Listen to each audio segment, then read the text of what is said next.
Welcome to Behind the Screens, a weekly movies talk show where we deep dive into a topic we love with a new guest each week. And this week we have my dear friend, IGN's executive editor of movies, Jim Vejvoda. Thank you for having me. This is so cool, man. I'm so excited you're here as my guinea pig first guest. That's right. No pressure on me. No pressure. No pressure. Everyone else will have to follow the template I set. That's no pressure at all. Well, today we're going to be talking about Star Wars, and you and I kind of met in a Star Wars environment at D23. Yeah. I would believe it was about 120 degrees in the room that we were sitting in. Yep. Yeah, down just in Anaheim. Rubbing sweaty elbows. That's right. But we bonded over Star Wars, and what better way to bond than over Star Wars? And to talk about Hence, Star Wars. like, you've got your Star Wars skirt, I've got my Star Wars shirt. Come on, people. And we didn't even talk about this before. We didn't. There were no notes exchanged. I just knew in my gut I had to do this. Now, we're going to dive in today to the best, worst, and weirdest Star Wars The Last Jedi theories. And I feel like The Last Jedi probably has more theories than any other movie that I can think of. Because, I mean, A Force Awakens, I don't think there was enough info to come up with super strong theories. And then the prequels, you know what the end game is. So Right. what are you gonna do? But The Last Jedi has quite a few on the interwebs. So let's run down some of the biggest ones. Okay, let's do this. One of the main ones is, who are Rey's parents? Right. And the first theory we're going to talk about is Rey is Obi-Wan's granddaughter. I first saw this one on Reddit, and the gist of it is that Obi-Wan calls out Rey during her Force-back vision. She shares Obi-Wan's accent, and she behaves like Obi-Wan, including using a Jedi mind trick on a stormtrooper. And then this theory also says that it can't be Luke because when Maz Kanata's in the palace castle and says, whoever you're waiting for is not coming back, but somebody else could, she says Luke, which means Luke is not her parentage. Right. So what do you think of the Obi-Wan theory? I think, look, of all the theories about her parentage, I feel like that one might be strongest. However, Obi-Wan was pretty much a hermit his whole life, at least according to the canon of the movies. I'm going to get real nerdy now. You know, when did he have time for loving? You know, it was just him in that cave, unless, you know, something else. And then I love, too, like, well, she has a British accent, because all people with British accents, even in Star Wars, are all related. Of course they are. You know, which means that every Imperial officer then is kin to Obi-Wan Kenobi. Right.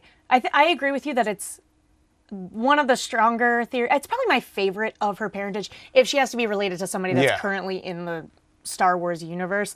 But yeah, the accent and like the fact that she's kind of mimicked his behavior. She's got better judgment than him, though. I will say that. Yeah. She hasn't quite made those bad decisions that he did. It's not strong enough, but I also haven't seen anything to discredit it. Yeah. But I will say, what I had always thought was going to happen, tell me what you think of this, is they're going to reveal that Rey is Obi-Wan's granddaughter, and then they're going to drop the spin-off Obi-Wan movie that fills in. I think that makes perfect how that all sense. went down. No, I think that makes perfect sense, actually. That could be why they've been kind of dancing around those rumors for a while. Look, I think it kind of, it'd be a great way to tie it in to the existing saga without it being overkill of, like, they're all related. Everyone is the other one's kid. I think this one would be interesting because it would show that, look, it's not all about the Skywalkers. There are other, obviously, Force-connected, Force-sensitive characters out there. And Obi-Wan Kenobi is, it would be kind of a nice redemptive thing, too, considering that, you know, he did play a part and sort of lying to Luke about his parents. And, you know, I think it'd be a nice kind of thing, too. Generationally, it pays off where they're going as a narrative with, like, the subsequent generation kind of picking up the torch, or in this case, I guess, the lightsaber of the previous generation. So, yeah, I think it's cool. The Obi-Wan theory does seem to be the one that, if it happened, it wouldn't make me, like, go groan or something about, like, oh, they went there with it. And I think you're probably going to get to this. I think, you know, the Luke stuff, I don't personally want that. I don't either. Let's talk about that. Yes. Rey is Luke Skywalker's daughter. Probably the most popular parentage theory that people are starting to turn on, because the theory is that Rey's life on Jakku is a direct echo of Luke's life on Tatooine. Luke's lightsaber, previously Anakin's, calls to her, and that Lucasfilm has stressed that this is the continuation of the Skywalker saga. Yeah, but it is in terms of Kylo Ren as a Skywalker, Exactly. and Leia is in there, and Luke is in there, and it's it's the Skywalker saga. It's not the Luke Skywalker saga, and and Han was basically part of the Skywalker family in the end. So I think I just don't see Luke Skywalker abandoning his child because he knows what that's like. I don't see that happening. I really do think the Obi-Wan stuff makes more sense because even the lightsaber stuff, Obi-Wan gave the lightsaber to Luke. Yeah. And he kind of is that connective tissue that just makes more sense and isn't as sort of like, so, no pun intended, forced in terms of being like, we have to make everything in Star Wars about them. No, it doesn't have to be. I don't think so. I think my biggest gripe with that one too is what you were saying. If Luke is her dad, he's a horrible dad. Yeah. Because why would he put her on Jakku? And Han with, wasn't like, the no greatest food, dad either. Yeah, or come on. anyone looking after her. Yeah. Why wouldn't he put her with Leia, who is like the head of the Resistance? I think, it would also suggest too that, maybe if she and Ben Solo, Kylo Ren, spoiler, came from like the basically the same background, but they were so young that they don't quite remember each other, separating them too, given the sort of the effect that Obi-Wan had on Anakin, and that sort of, I don't know, just this is a stretch here, but this whole thing is a stretch. That could explain why they had to be separated or something like that. The whole, one could turn one to the dark side kind of thing. Right. I don't know if I buy that Rey doesn't remember, like, that she was being trained and then doesn't remember it. Yeah. How does she not remember? I mean, she wasn't that young. Unless she had her mind like wiped. 6 or something? I in that don't know scene, how or old 5? that kids. I don't know Yeah. how old kids are. They're just Like they people, just walk, people they just hand me come a kid. out I'm like, that. what is it, like a newborn? They're like, this is a 7-year-old Yeah, child. exactly. He's in oh. college now. That's Like, fine. did they talk yet? Yeah. Yeah, No, they just got their that license. I think maybe there could be something like there was some Jedi trick used on her to kind of wipe her memory or something. But, I think the one thing that really does lend a little bit of credence to the Luke stuff is that, you see her, even though she's growing up basically in the wreckage of all the original Star Wars, and she's got like the Rebel pilot helmet and like the little X-Wing pilot doll. Right. All that. That is kind of, you associate Luke with that, So, that's the one thing where it gives you pause, but it could also just be a misdirect. Yeah. What if it turns out she's not related to anybody? Will that be a bummer? I was going to say, do you think she's related to anyone? Does it ultimately really matter that if she's not? It would be kind of nice if she had no connection to anyone, that it shows that, any one of these people could rise up and be the hero that you need if the Force is strong with you and you believe in it and all that sort of thing. I think it'd be a nice message. But then again, Star Wars loves themselves the Joseph Campbell Chosen One stuff, and that maybe her being related is probably going to end up being. Let me put it this way. They might not be as clever as we think. Maybe it is going to be exactly what we think. It's somebody's kid, and that's that. But it might be better if she's not. I think they probably want to connect her to somebody, but Yeah. who is the question? I love your Obi-Wan Kenobi they're holding back on that. You lay the groundwork here with Last Jedi, and then we get Ewan back and we find out what happened. I think, look, we're in a shared universe kind of world now, and that makes sense that you would go and have this spin-off then. I'm telling you, you heard it here first. You heard it here first. You heard it here first. Moving on to a Kylo Ren theory. I used to think this one, but I'll tell you why not. Kylo Ren is a double agent, and the theory is that Kylo Ren is secretly good and has been pretending to turn to the dark side to get close to Snoke, and that Han Solo had actually ignited the lightsaber that killed him and not Kylo Ren. Because when they're having that conversation, he's saying, here's what I need to do. Yeah. And he's like, I'll do anything for you, and then he does it himself instead of Kylo Ren doing it.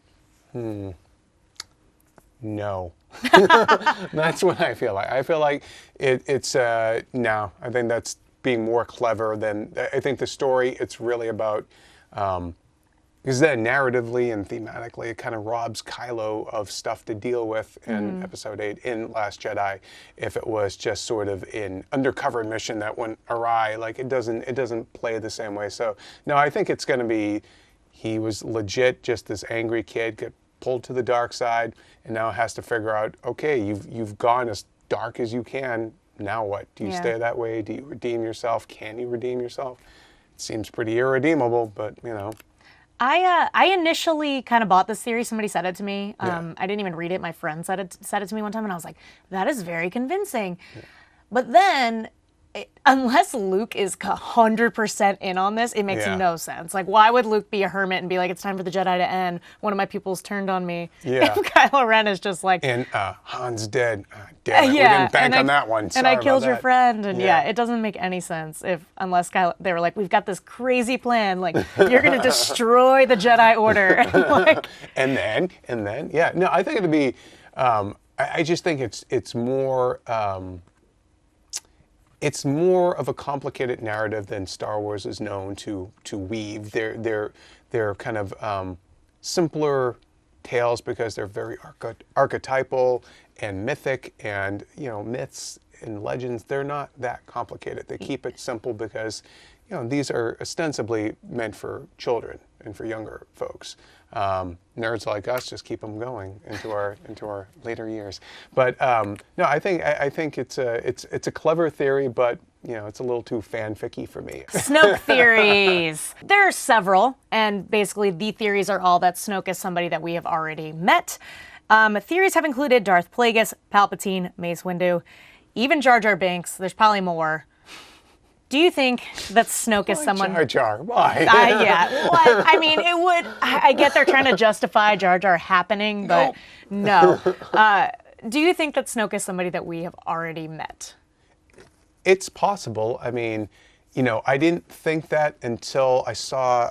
there was a photo that leaked of Snoke in Last Jedi recently, and it was a very clear photo, and he has these very blue eyes. And it did... kind of remind me a little bit of Palpatine.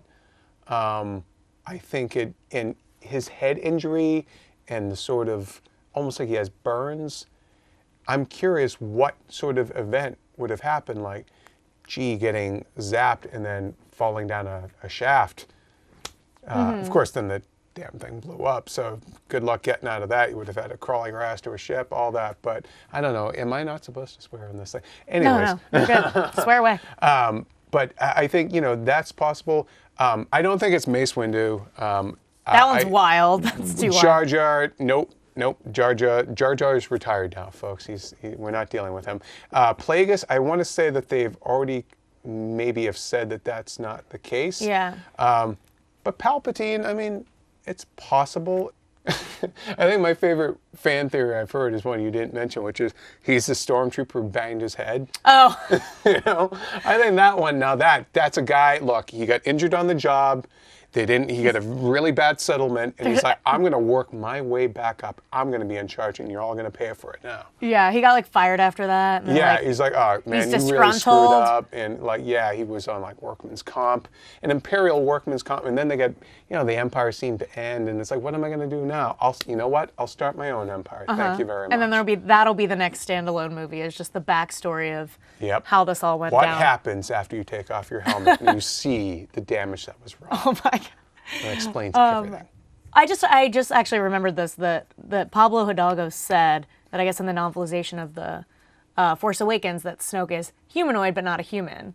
So that rules out... Yeah, but doesn't that mean... I mean, look, what is a human in the Star Wars universe? Humans are essentially, right, well, I guess Earthlings, it would rule out Mace Windu and yeah, Palpatine. Although, by the end, Palpatine, was he really still human? He was so kind of... Yeah, I guess they can make that argument. Yeah, I don't know. I mean, it might be that he is just... maybe he's from a species that we've encountered, but, you know, maybe he himself has not been introduced. Or maybe he took his, like, his being somehow, his spirit, if you will, and put it into somebody. Yeah. So maybe the essence of him is somebody we've known before, but the body might not be. But if you're going to do that, really, you're going to pick that old thing. Right. I think Maybe he was really handsome once upon a time, and he just, just didn't happen. Aren't they all? Yeah. I was a looker back in the day. Back in the day. I was snoking hot. Snoking hot. Did you say snoking hot? Yep. Yes. I'm sorry. I did. I'm known for my puns, people. For snoking. This is good. I think of all of those, I think I like the Plagueis one the most because I know he has this whole Legends thing that is like, what is canon, what is not. Yeah. Some of it could be, some of it couldn't be. But from the movie standpoint, he's briefly mentioned in the prequels, and that's it. Yeah. So I feel like there's a whole... Do you think there's anyone from Rebels that it could turn out that they're kind of forcing it in somehow? Oh, I've heard this whole, like, Ezra is Snoke theory. I mean, it's possible, I guess, but, I think at this point, any of these fanfic theories could be doable if you forced it just enough. I don't think they'll do that. Like, I don't think that they would make that big of a tie-in to the television shows. Okay, the final one. Mm-hmm. Hit me. Not even a theory, just more things that people are debating. Okay. Will Luke die in The Last Jedi? You know what? I've got I don't know if this would be controversial, but it's possible that he was meant to die. And then with the passing of Carrie Fisher and the retooling of Episode 9, what if they have to rework it so that Luke doesn't die? Because you'll need some sort of legacy character and a sage character of some kind for that third film. Look, mentors die in Star Wars movies. Han died, Qui-Gon died, Obi-Wan died, Yoda died. Luke probably isn't long for this world, but I do wonder if I just don't know if fans could take it if Episode 9 we're definitely not having Princess Leia and they kill off Luke. And Han is gone, Han's already gone. we're never, apparently we're not seeing Lando anytime soon. So like, I don't know, man. I don't know if you really want to go that grim, but then again, it's the second movie. They always end on a downer note, I'm curious if they aren't going to have to somehow alter the story of Episode 9, not just because of Leia, but because of Luke, if that was what was meant to be. You could still have Luke die, but maybe you have to hold it to Episode 9 just to be just not all at once for everybody. I don't think I even thought about it until you just brought it up, the fact that if Luke does die in Episode 8, we literally have no... Yep. Well, you always have C-3PO and R2. Yeah, that's true. Even Peter Mayhew's retired now. We got a different actor playing Chewbacca. Jonas Swatamo. Yeah. I don't know if I said that right. Yeah. He's... But yeah, the main three legacy characters would be gone. And we never got to see them all together. That is which the is worst. The biggest pisser in all of Star Wars. That is the worst. Yeah, I mean, even as they said, the actors themselves were like, "What a missed opportunity to have us all in a room." Yeah, I know. You could see that Hamill was legit, like, kind of upset by that. And I guess I get on a narrative level why, but I liked Mark Hamill's pitch of like, what if I'm just getting there and I'm just that little bit too late or something like that. It just that one moment of seeing them all together again. Yeah. What'd you think about I know he said it was a figurative thing, but the ghost of Han sort of hanging over the whole movie. Ryan Johnson said that in EW's like cover story recently. Mm-hmm. And I thought that was, that's interesting. Like, how does Luke handle the whole Han thing, especially, he took off after Kylo Ren, and now Kylo Ren has killed Han, and Leia's widowed, and she's dealing with the Resistance and the First Order and all that, and I think he's got frog nuns hanging out on an island. I don't like those. I like them, but I love porgs. Porgs all day. Cool. Have you seen all the porgy stuff of people making corgis into porgs? Yes, and also I went on. It's a little creepy. I went on Collider Jedi Council last week. Yes. And Ken Knapsack mentioned that he would like to cook a porg, and now people have been tweeting me about cooking porgs non-stop. That's not cool, people. It's real crazy. Although you know who would totally cook a porg? An Ewok. They put humans on a spit. We saw that. Come on. And they were playing like stormtrooper helmets. They're adorable. They look like my dog, but they will straight up eat you. I'm gonna open a porg conservation For all the You're gonna porgs. sick PETA on them and everything, Yeah. right? You know? Yeah. The P in PETA stands for porg. Stands for porg. That's right. There you go. What were we talking about? We were talking about Luke. Does he die?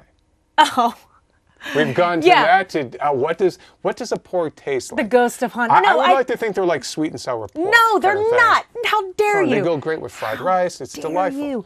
No, I think what's going to be interesting, though, here's what I was going to say before we got into porgs, is that it's going to be weird to see Rey interact with Luke and Luke be the one that doesn't want to be there and her being like, ugh, I wish Han was here. Han would have like hung out with me. Yeah, exactly, It's the yeah. total opposite of what they were. Well, that's kind of cool though, because it's also it gives him an arc. It gives him kind of a place he has to come back around. I like the idea. Storytelling. That, look, he started as the New Hope, and now he's a man without hope, without any sort of faith.